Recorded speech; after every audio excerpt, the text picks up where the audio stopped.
اعوذ بالله من الشیطان الرجیم بسم الله الرحمن الرحیم.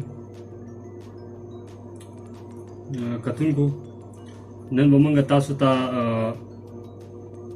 چې تاسو په خپل کور کې د 12 وولټ بیټرۍ لپاره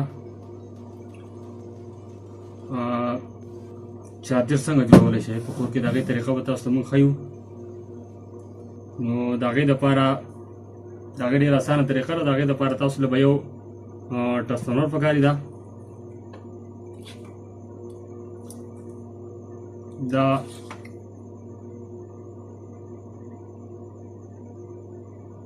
15 وولټ 1 امپیر دی.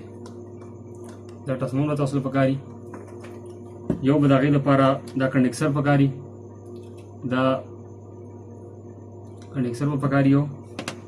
یو به دا ډایوډ پکاري. یو دا ال ای ډي به پکاري. یو دا ریزسټنس په پکاري او یو به دا ریزسټنس پکاري. دا ریزسټنس د ټرانسفارمر د یخوالي لپاره موږ لګوو چې ټرانسفارمر ګرمیږي نه، ګرمایش دی نه کوي. د هغې لپاره به دا پکاري.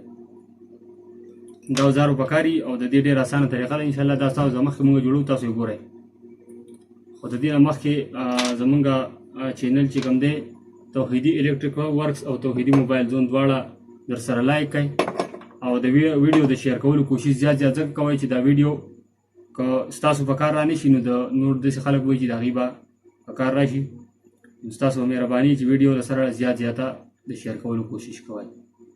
او د دې ډېره اسانه طریقه ده، تاسو په کور کې جوړولی شئ. اوس یې ستاسو د مخکې موږ جوړو، تاسو ورته ګورئ. دا طریقه ده. دا د ټرانسفارمر انپوټ بجلي ده، دې ته موږ دا ویر لګولی ده.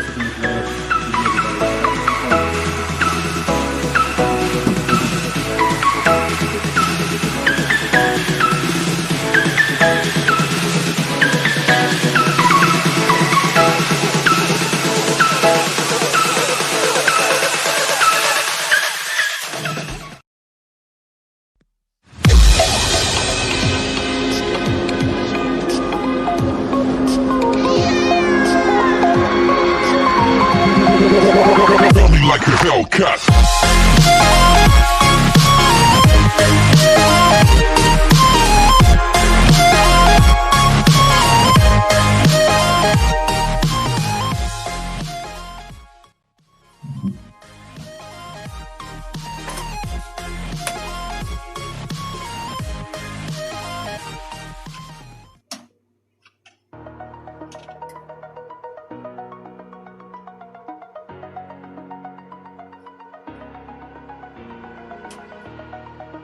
دا تاسو کتلی شئ. بس دا د ټولو نه اسانه طریقه چې کومه ده د دې بیټرۍ د چارج جوړولو، دا د ټولو نه اسانه طریقه ده.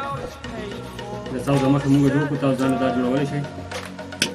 نو د ټولو نه مخکې خو پیج لایک کول او ویډیو شیر کول بلکل مه هېروئ. او انشاءالله بله ویډیو کې به تاسو موږ د دې اټومیټیک فایل تاسو د اټومیټیک څنګه لګولی شئ او دې ته انشاءالله چې تاسو د بیټرۍ کول لپاره کوم سرکټ چې لګولی هغه څنګه لګولی شئ طریقه به انشاءالله نمبر په نمبر درته ښیو. او ویډیو سره خامخا ډېره شیر کړئ او بلې ویډیو پورې د نه اجازت غواړو. د الله په امان.